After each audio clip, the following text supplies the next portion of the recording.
Good morning from the Philippines. This is Dr. Shalona McFarland, and today I am going to be discussing menopause and perimenopause and what that can look like in your life, if you're a female, in your female's life, if you're a male.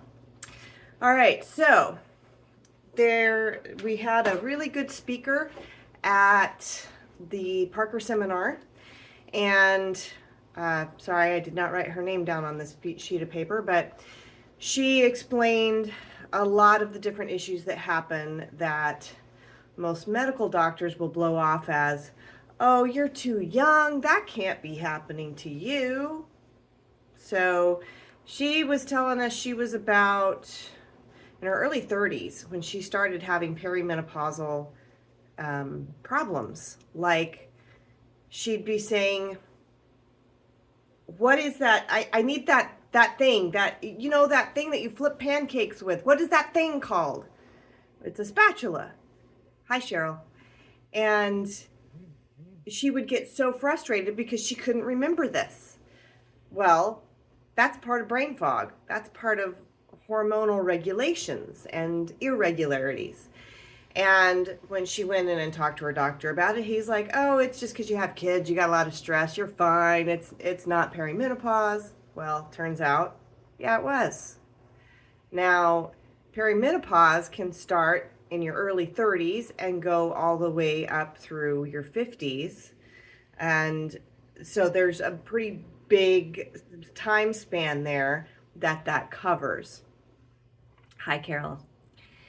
And so those are things you want to think about. So some of the symptoms of perimenopause are random joint pain that you just can't explain, can't get rid of. You can't sleep. So if your sleep cycle's all messed up and it's just not functioning like it should, that's another symptom. Hot flashes or hot flushes, where you just have that, oh my gosh, I'm on fire, what's going on? Okay. Anxiety, you're easily stressed, and the brain fog, like I talked about. So those are some of the symptoms. There's a lot more, but those are just some of them that can happen that start to kind of rock you a little bit of, God, what is wrong with me? Now you'll notice, for those of us who are doctors, if you started right out of high school, I graduated with my doctorate when I was 28.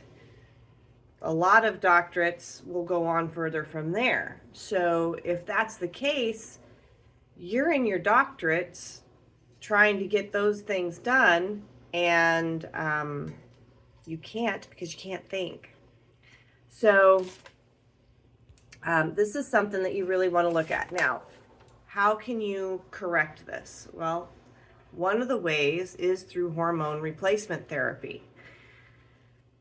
We need estrogen, progesterone, and testosterone. We have that in our bodies normally, but it needs to be the balance it's supposed to be for our bodies. And everybody is a little bit different. That's why you want the bioidentical hormone therapy if you can get that. Hi, Justin. Okay, so, all right, I'm going to have to do it. This happens too. So estrogen is a protective hormone. It is designed to protect your whole body, your whole system. And this is true for men as well. Men are supposed to have some estrogen. They don't have as much as women. But women have testosterone. They don't have as much as men. However, there is still a balance that needs to be there between those in both sexes. So when progesterone is low, estrogen. When estrogen is low, it increases the risk of osteoporosis, especially as we age, obviously. And when it decreases, when the estrogen is low, it also increases the risk of coronary heart disease, insulin resistance, neural inflammation, that's brain fog, visceral fat gain, and muscle loss. So, what are the things that happen to us as we age? We get that belly fat, that visceral fat that starts to develop. We get the brain fog. We get sometimes we become insulin resistant. Sometimes we have heart problems. All of that can be related to hormones. Okay? So if you have healthy cells going into perimenopause, so you've taken care of yourself, you've exercised, you've eaten right, going into this, the hormones, sorry, the hormones are more protective and it helps prevent all of those issues. On the other hand, if you have not taken care of yourself, if you have not taken care of those cells, hi Tiffany, then those hormones are no longer protective. Okay, so it's really important to take care of ourselves at a younger age. For any of you who are younger, for any of you who are older, well, you're just going to have to work on rocking the boat a little bit harder right now. All right, so if you're going to take hormone replacement therapy, also known as HRT, for those of you who are interested, you need to do it before the age of 60, okay? Do not do it after 62.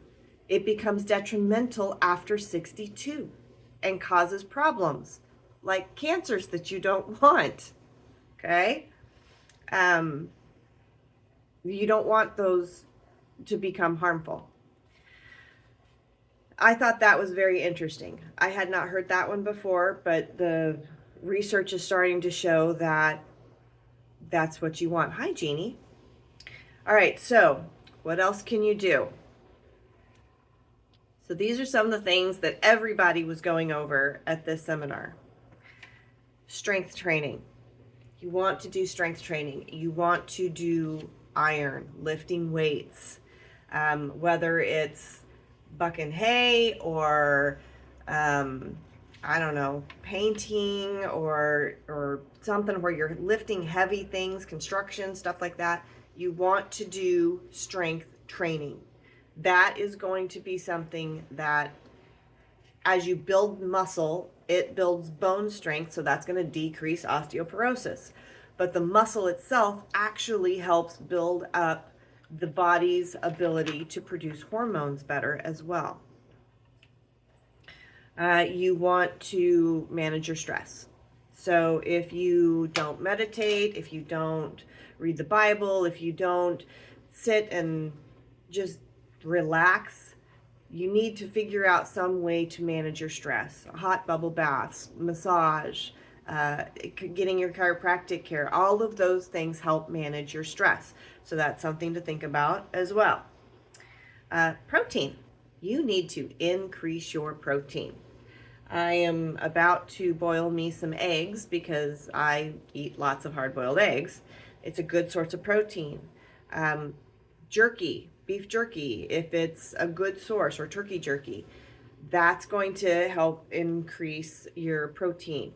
You can also get protein from beans and things like that. I don't particularly do beans, but that is a source of protein that can help, okay?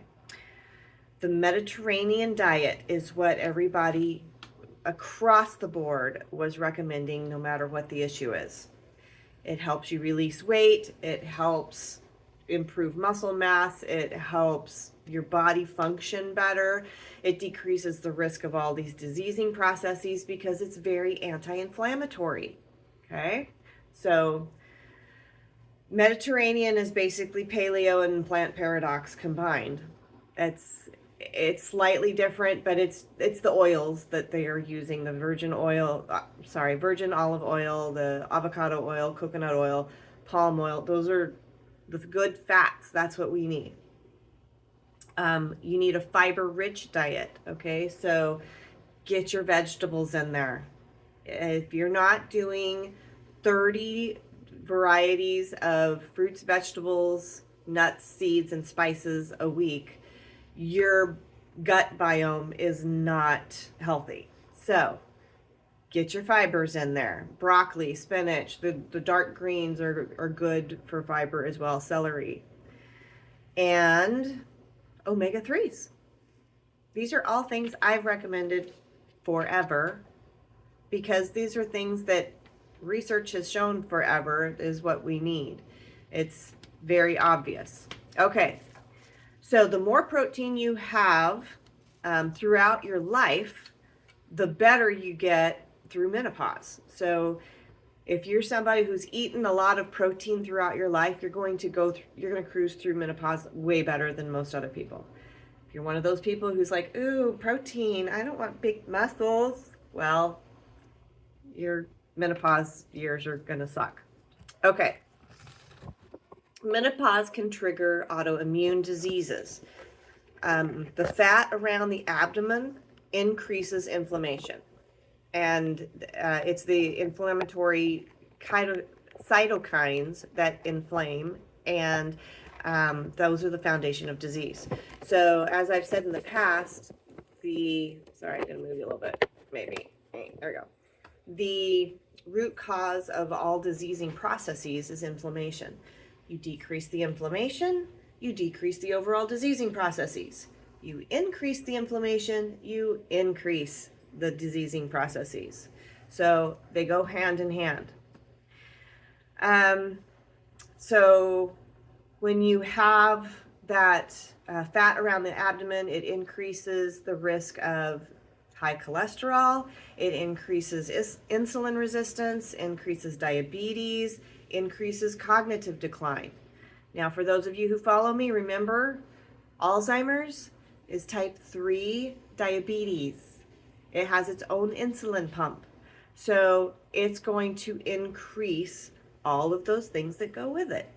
Okay? So what can you do? How much protein should you take? We'll start there.